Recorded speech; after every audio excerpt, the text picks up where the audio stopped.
상당히 앞으로 좀 시험대에 올랐다라고 해도 과언이 아닙니다. 네, 알겠습니다. 오늘 말씀 고맙습니다. 네, 감사합니다. 네, 지금까지 양기호 성공회대 일본어학과 교수였습니다.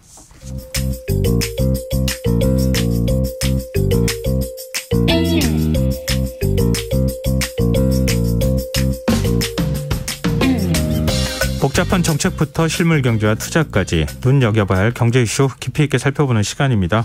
경제 읽기 경향신문 박병률 경제부장 전화로 만나보겠습니다. 부장님 안녕하세요. 네, 안녕하세요. 네, 요즘 미국의 실리콘밸리 은행 파산 소식이 전 세계를 지금 흔들고 있다 이렇게 해도 과언이 아닌데요. 일단 파산된 실리콘밸리 뱅크가 은행이 어떤 곳인지부터 설명해 주시면 어떨까요? 네, 실리콘밸리 뱅크, 그러니까 이제 이름에서 알 수 있듯이 그 실리콘밸리에 위치해 있는 그 은행입니다. 예. 산타바바라에 그 본점을 두고 있는데요. 주로 이제 캘리포니아주, 그리고 매사추세츠 여기에 이제 은행들이 있는데, 이 은행은 주로 이제 스타트업에 투자를 하는, 주로 거래를 하는 그런데 좀 특화된 은행입니다. 전체 규모를 보면 그 은행 지주 회사 중에서는 미국에서 18위 정도인데요. 네. 자산 규모는 우리 돈으로 한 275조 원 정도 되고, 예. 상업은행 규모로도 한 16위 수준, 그리고 이제 전체 그 미국 그 상업은행 자산의 0.95%입니다. 그러니까 이제 전체 상업은행에서 차지하는 비중은 크지 않습니다만, 다만 이 은행이 아까 말씀드린 것처럼 실리콘밸리에 위치해 있고 주로 스타트업들과 투자를 주고받으면서 거래를 하고 있다는 점에서 이 은행이 폐쇄되거나 그리고 이제 파산에 이르게 되면 특히 이제 스타트업 쪽에 연쇄적으로 충격이 갈 수 있는 그런 회사입니다. 이 회사가 이제 그 자산이라든가 이제 거래 내역들 이걸 보니까 네. 거의 소매금융은 없습니다. 벤처 캐피탈 쪽에 돈을 받든지 아니면 이제 벤처사에서 돈을 받아서 서로 이제 주고받는 이런 금액들이 거의 전부 다 이렇게 이제 보시면 되는데, 네. 이 은행 그 기술 투자에 특화됐다는 부분에서 최근 우리나라의 그 금융위원회 같은 그 금융당국이 그 은행 경쟁체제 도입을 검토하면서 아주 괜찮은 사례로 또 그렇게 소개하기도 했던 그런 은행입니다. 윤석열 대통령이 은행의 과점 을 지적하면서 이제 대안으로 제시했던 거잖아요. 일종의 특화은행을 만든다는 건데 이렇게 특화은행이 확 쓰러져 버리니까 오히려 금융시장 체제를 불안하게 만드는 거 아니냐 이런 여론이 지금 국내에서 생기고 있다는 거잖아요. 그렇죠. 근데 이 은행이 굉장히 단단한 자산 구조라든가 영업도 그렇고 그런 것으로 알려져 있었는데 어떻게 하다가 이 파산이 된 겁니까? 네, 이게 이 은행의 갑작스러운 폐쇄 소식이 알려진 건 바로 이제 일주일 전, 그러니까 지난 이제 금요일 밤이었는데요. 예. 갑자기 그 캘리포니아 금융감독청이 이 실리콘밸리 뱅크를 폐쇄를 하겠다. 그리고 미국 연방예금보험공사, 우리로 치면 이제 예보 같은 조직인데요. 네. 여기를 이제 관리인으로 선정하겠다 이렇게 이제 밝혔습니다. 사실상 파산 선언을 한 건데 요 은행이 지금 그 문을 닫게 되는 과정을 보면 기존 은행들이 파산하는 과정과 매우 다르다는 점에서 이게 좀 주목을 받고 있습니다. 그러니까 시장에서는 이 은행이 아까 말씀하신 것처럼 상당히 이제 단단한 은행이고요. 리테일 영업도 없고 아주 이제 기술을 갖고 있는 스타트업들과 거래를 하는 은행이었기 때문에 일주일 전만 해도 누구도 이게 파산까지 이를 거라 생각을 하지를 못했습니다. 이 은행이 어떤 투자를 잘못해서 파산을 했다기보다는 이 미국 연준의 그 급격한 금리 인상 과정에서 발생한 사건이다 이렇게 보시면 되는데 이게 무슨 말이냐면 그 코로나 팬데믹 이후에 그 각국이 이제 처음에 그 금리 인하하고 양적 완화하면서 시장의 유동성이 많이 넘쳐나지 않았습니까? 네. 그때 당시 스타트업들 상당히 이제 화랑이 됐습니다. 온갖 그 투자 자금이 몰려면서 스타트업들 그리고 벤처 기업들이 이제 투자 자금을 확보하게 되는데요. 이제 이 돈을 미국의 많은 이제 그 실리콘밸리에 있는 스타트업들이 이 은행에 이제 예치를 하게 됩니다. 그러면서 이 은행의 그 자산이 2년 만에 무려 3배 이상 증가를 하게 되는데요. 네. 원래 이 은행은 이제 기술적인 투자하는 은행이다 보니까 이자를 거의 안 주는 은행이었습니다. 잘 안정적으로 그 기업들이, 그러니까 스타트업들이 준 돈을 갖고 있는 그런 은행인데, 네. 그러다 보니까 이 돈을 갖고 대부분 다 채권에 투자를 했습니다. 예, 채권이라는 게 금리는 낮지만 상당히 이제 안정적인 투자 상품이기 때문에 요 그대로 기업들에게 돈 받아서 안전하게 집어넣었습니다. 이 은행 실제로 어디 투자했는가 봤더니 97%가 채권에 넣었고요. 예. 그리고 이제 신용 위험에 노출된 채권이라든가 펀드 여기 비중은 겨우 3%밖에 없는. 그러니까 자산 구조도 아주 튼튼하고 투자도 아주 안정적으로 한 이런 회사입니다.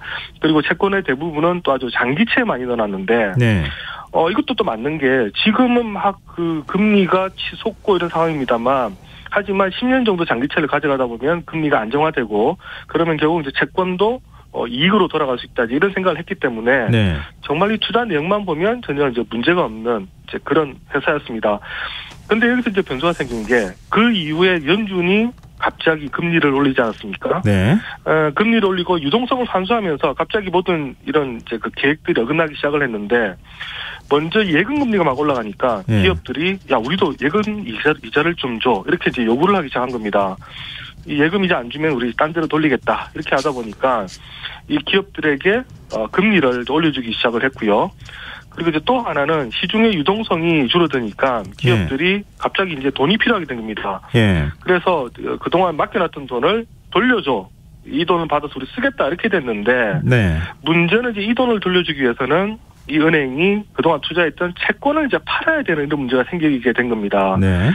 지금까지 최근에 금리가 오르면서 채권에서 손실을 많이 보고 있었는데요. 그렇다고 해서 장부상의 손실이었는데 기업들이 돈을 돌려달라고 하니까 이제 이 채권을 팔 수밖에 없는 그런 상황이 됐습니다. 그래서 이제 지난 그 3월 8일에 이 실리콘밸리 은행이 공식적으로 발표를 하는데 우리가 최근에 채권을 매각하는 과정에서 약 2조 원 정도 손실을 봤다. 이렇게 이제 공시를 하고요.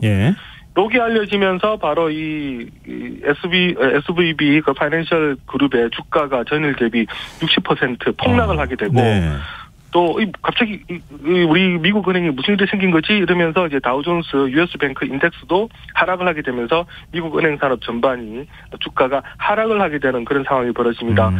그리고 이제 아울러서 여기서 깜짝 놀란 투자자들이 이제 투자금을 빼려 나서면서 이게 뱅크론으로 이어지고요. 그러면서 이 은행이 파산하게 되는 그런 상황으로 바로 가게 되는 겁니다.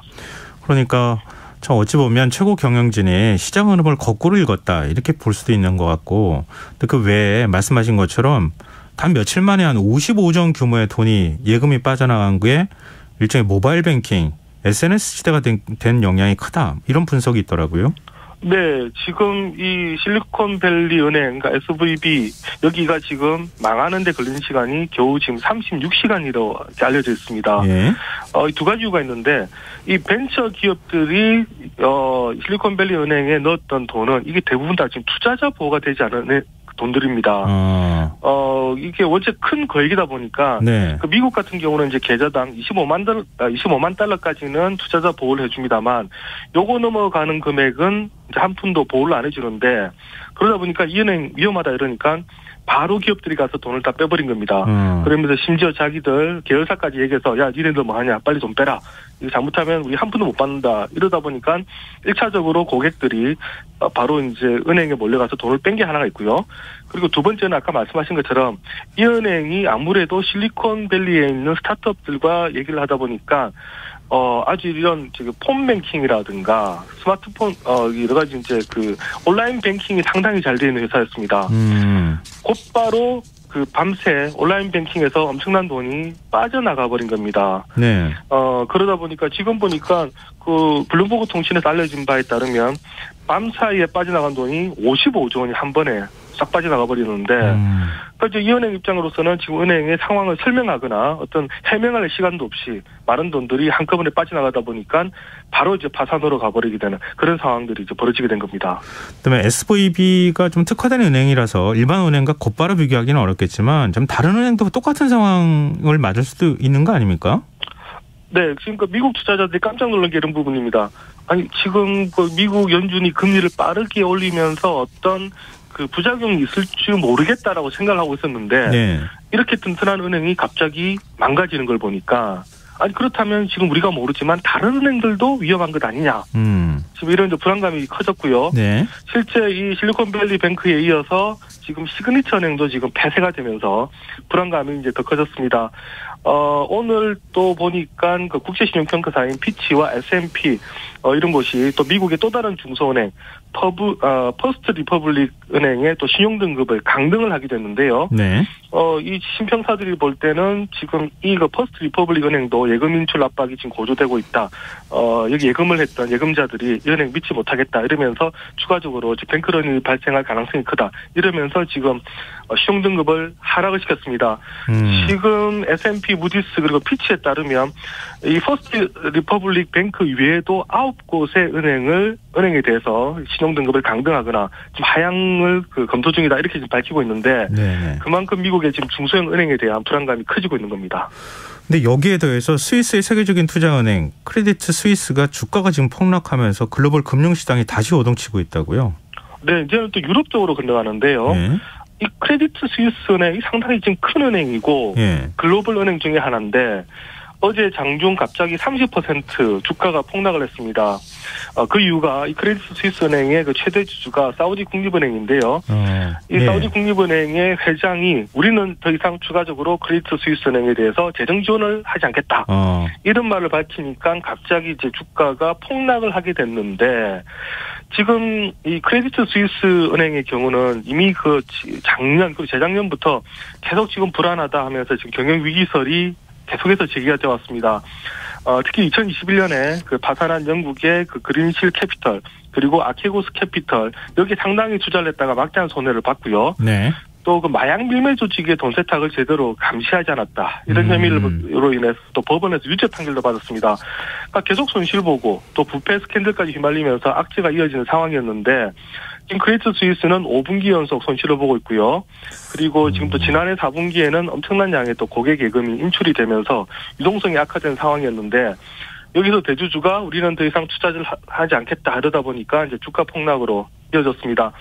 물론 오늘 이제 스위스가 우리가 일정 부분의 돈을 일단 지원하겠다라고 지금 밝히긴 했습니다만 네. 지금 보니까 한 70조 무려 이 돈을 지금 스위스가 이제 지원하겠다 이렇게 얘기를 하는데요. 예. 하지만 시장은 그럼에도 불구하고 여전히 지금 의구심을 갖고 있는데 이게 앞서 말씀드렸던 이 SVB랑 또 다른 게 지금 글로벌 은행이기 때문에 만약에 크레디트 스위스가 상당히 잘못되게 되면 다른 대형 은행에 대해서도 불안감이 확산이 됩니다.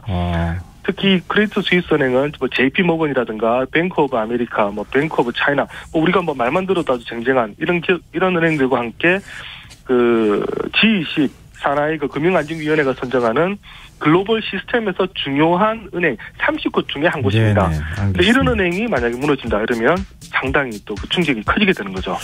우리 금융당국 진짜 준비를 철저히 해야 될 것 같습니다. 계속 위험이 뭐 파고가 밀려올 가능성이 높다는 얘기네요. 저는 경제일기 지금까지 경향신문 박병렬 경제부장이었습니다. 고맙습니다. 네, 감사합니다. KBS 1라디오 김성환의 시사야 1부 순서는 여기서 마무리하겠습니다. 전 11시 정각 2부에 다시 오겠습니다.